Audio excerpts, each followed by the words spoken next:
suami anak-anakku cukup sembahyang 5 waktu pun tak apa dah. Apa yang berlaku tuan-tuan? Balik dari Mekah, tengok seminggu masih lagi tak berubah, tengok sebulan masih duduk lagu tu juga. Takut-takut bila ilmu tak ada pada hati, kita akan menyalahkan sama ada dua pihak, sama ada menyalahkan Allah atau menyalahkan kita sendiri. Ya Allah, tak kena ke mana ni? Aku rasa haji aku pergi dengan duit yang halal bukan syubhah. Makanan aku jaga dah, pakaian aku pelihara dah, tak kena ke mana lagi? Mu tak perkenankan doa aku. Dan artinya kenapa keluar keadaan begini? Sebab kita tak memahami dengan makna perkenan. Sedangkan makna perkenan kadang-kadang ada yang ketiga, namanya mukafarah. Jadi kita yakin kalau Tuhan tak mengubah suami kita, ya Allah, mudah-mudahan doa yang aku minta pada hari itu Engkau simpanlah bagi diri suami aku dan bagi aku, ataukah hapuskanlah dosa suami aku ataupun dosa aku. Jadi mudah-mudahan bila mana kita memahami tiga perkara ini, tak datang kekecewaan pada hati untuk sentiasa berdoa kepada Allah Subhanahu wa Ta'ala. Kesimpulan, beruntunglah bagi mereka yang memperbanyakkan berdoa. Kerana apa? Ijabah tu pasti dah, penentuan tu pasti dah. Tetapi bila mana dia berdoa, nescaya Allah Ta'ala masukkan doa pada muhasarah dan mukafarah. Dan rugilah mereka bagi malas berdoa. Kerana apa? Ijabah tu tentu dah, tapi kalau dia malas berdoa, muhasarah dapat tak? Tak dapat simpanan. Mukafarah dapat tak? Tak dapat mukafarah. Jadi kesimpulannya, teruskan perbanyakkan berdoa, minta dengan Allah, dan yakin tiap-tiap kali selepas berdoa, berkenan tak berkenan, itu kerja Allah, bukan kerja kita. Dan kerja kita minta dengan Allah. Dan kalau Tuhan tak perkenankan, makin kita tersenyum. Kalau Tuhan tak beri apa yang kita minta, makin kita gembira. Kalau Tuhan tak tunaikan apa hajat kita, makin kita seronok. Kerana apa? Telah pasti Allah Ta'ala simpan sama ada yaumil mahsyar. Telah pasti sama ada digunakan untuk menghapus dosa-dosa yang telah lalu. Jadi mudah-mudahan dengan tazkirah yang begitu pendek, kita dapat memahami arti sebuah doa yang begitulah juga dilakukan oleh Nabi SAW pada pagi, petang, malam dan siangnya Ramadan. Menghidupkan doa sentiasa meminta kepada Allah Subhanahu wa Ta'ala. Yang mudah-mudahan dengan memperbanyakkan berdoa, terhadir pada hati kita sifat tazallul. Apa dia? Sifat rendah diri. Sebab tu pernah berkata Syekh Ahmad Rifai, dan aku melihat pintu syurga ni begitu banyak, dan dalam banyak pintu syurga diduga dinamakan pintu syurga itu dengan amal kebajikan masing-masing. Pintu ni pintu orang untuk orang sedekah banyak. Aku melihat berbuyun manusia masuk ke dalamnya sehingga traffic jam. Dan ini pintu orang suka melakukan kebaikan, berbuyun manusia masuk ke dalamnya sampai traffic jam. Ibarat contoh orang nak masuk ke Singapura, nak kena cop pasport, nak kena beratur 2 jam, macam nak pergi ke Mekah dan sebagainya. Kata Syekh Ahmad Arifai, dalam begitu banyak pintu aku melihat yang manusia berpusu-pusu, berduyun-duyun nak masuk ke dalamnya. Tiba-tiba aku nampak di hujung sekali satu pintu yang begitu luas, yang tak banyak manusia melaluinya, dan masuknya begitu mudah. Rupa-rupa aku melihat itulah pintu yang tertulis pintu tazallul wal inkisar.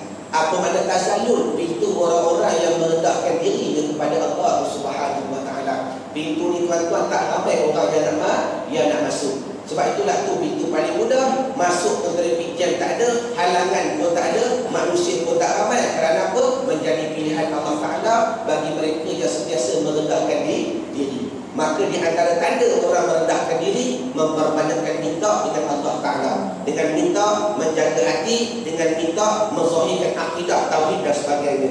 Baru kita tak merasa Allah Ta'ala tak lekang dari kehidupan kita. Nak buat apa? Minta dulu. Dan nak balik kampung, ya Allah permudahkan. Nak buat itu, ya Allah bagilah dia selesai. Dan bermakna dengan tiap berdoa menghadirkan kepada hati kita rendah diri dan sebagainya. Jadi mudah-mudahan dengan tazkirah yang begitu pendek, kita boleh mendapat manfaat dan diberi kepahaman kepada hati kita, dan mudah-mudahan Allah Ta'ala juga menzahirkan pengamalan pada kehidupan kita. Wallahu a'lam. Cukup? Cukup dah baik. Jadi sebelum kita berpisah, sebab hari ini tuan-tuan apa program terlalu banyak. Selepas daripada nak lari terus ke Gombak pula ada program lagi, takut tak sempat Jadi walaupun sedikit, mudah-mudahan manfaat. Dan sebelum kita berpisah, ada beberapa oleh-oleh yang tuan-tuan boleh buat balik pada hari ini supaya meneruskan Ramadan dan Syawal dengan kebaikan, ilmu dan sebagainya.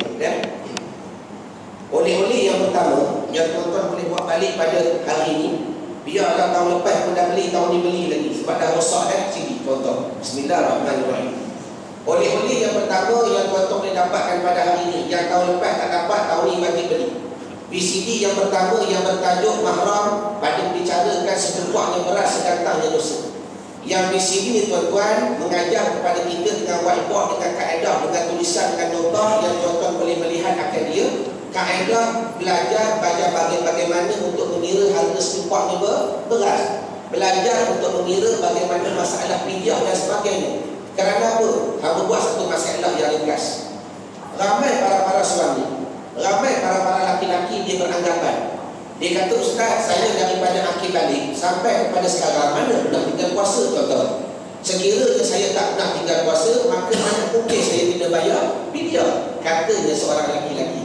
Maka kita membenarkan benar, kalau tuan tak nak tinggal puasa, memang tuan-tuan tak kena bayar fidyah. Tapi jangan lupa, selepas daripada Ramadan, kata ulama, ada juga golongan yang lain yang tuan-tuan wajib kena bayarkan fidyah itu. Dan maknanya tanggungan kita juga. Siapa dia? Ada 3. Di antaranya mak kita, ayah kita, mak mertua kita, pak mertua kita. Masalah bukan payah. Mak kita umur 90 tahun ni Ramadan, dia duduk dengan kita di kota warisan. Dan sampai hari ni dia masih lagi tak berpuasa. Walhal tiap-tiap malam suruh niat dia niat, tiap-tiap pagi buat makan sahur dia makan sahur, tapi tiap-tiap malam di office telefon, mak dah makan mak, dah pukul 9 tadi. Allahumma shalli ala Muhammad. Bukan nyanyuk dah orang tua yang tak larat nak puasa. Maka cukup sampai 29 Ramadan besok mak kita tak berpuasa. Maka selepas Ramadan, adakah nak suruh mak tadi qada balik? Dah nak qada lagu mana yang wajib pun tak boleh buat. Maka ulama kata digantikan dengan fidyah. Masalahnya fidyah tu siapa kena bayar? Kita sebagai anak. Satu kes. Kes yang kedua yang wajib kita tanggung isteri-isteri kita. Masalah bukan bayar. Contoh Ramadan kali ini isteri kita mengandung, baru umurnya 2 bulan. Kalau mengandung 8 bulan, normal orang perempuan boleh puasa, betul tak?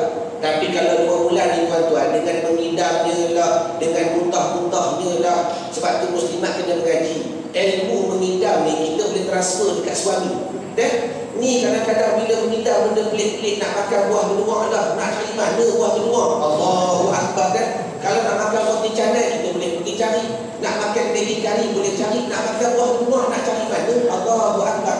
Maknanya kalau sampai tahap mengidam yang melampau, dan ada ilmu jangan nak transfer kepada suami.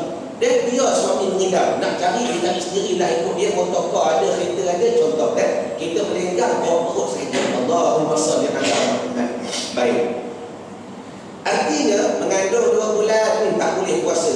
Ngam cukup-cukup 30 hari isteri tak puasa. Bila tanya kenapa, dia kata risaukan anak lah, risaukan kandungan lah. Maka hukum selepas Ramadan, sekiranya dia tinggal puasa kerana nyawa lain, maka wajib qada dan wajib fidyah. Masalahnya qada siapa kena buat? Isteri lah qada, takkan kita nak qada kan. Tapi fidyah siapa kena bayar? Suami kena bayarkan. 2.